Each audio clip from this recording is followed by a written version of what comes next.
L'Union de la jeunesse communiste et son parti, le Parti communiste révolutionnaire de France, apportent tout leur soutien fraternel aux camarades du Parti communiste du Venezuela et de la jeunesse communiste du Venezuela. Au-delà de sa rhétorique progressiste, le gouvernement de Nicolás Maduro et la fraude électorale dont il est accusé sont bel et bien l'expression d'une fraction de la bourgeoisie nationale vénézuélienne. Ce gouvernement tend à renforcer toujours plus une répression inouïe. Les communistes vénézuéliens, en première ligne pour les travailleuses et travailleurs, subissent de plein fouet la répression d'État. La création d'un faux parti communiste de toutes pièces, les disparitions forcées, l'illégalisation du parti, les faux chefs d'inculpation sont autant d'étapes dans l'escalade d'une bourgeoisie en crise face à l'impérialisme mondial, reportant le poids des sanctions internationales sur les travailleuses et travailleurs vénézuéliens.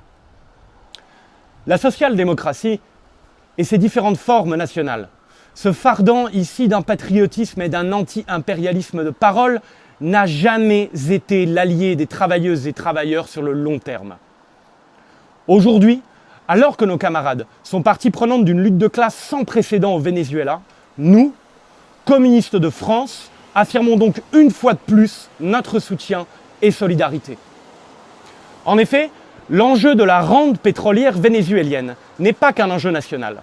Et ce sont bien des monopoles états-uniens comme Chevron ou français comme Total qui sont à l'avant-poste des tractations et négociations dont s'est rendu coupable le gouvernement de Nicolás Maduro. Le président sortant ayant lui-même déclaré en 2022 que, nous citons, « le Venezuela était prêt à accueillir toutes les entreprises françaises qui désiraient produire du pétrole et du gaz ». Organisons-nous en soutien à nos camarades. Renforçons notre parti à la base par des cellules en entreprise et de lieux d'études afin d'empêcher et de bloquer toute alliance de nos monopoles avec ceux persécutant les communistes. Faisons vivre l'internationalisme prolétarien, défendons maintenant nos camarades en luttant contre notre propre bourgeoisie.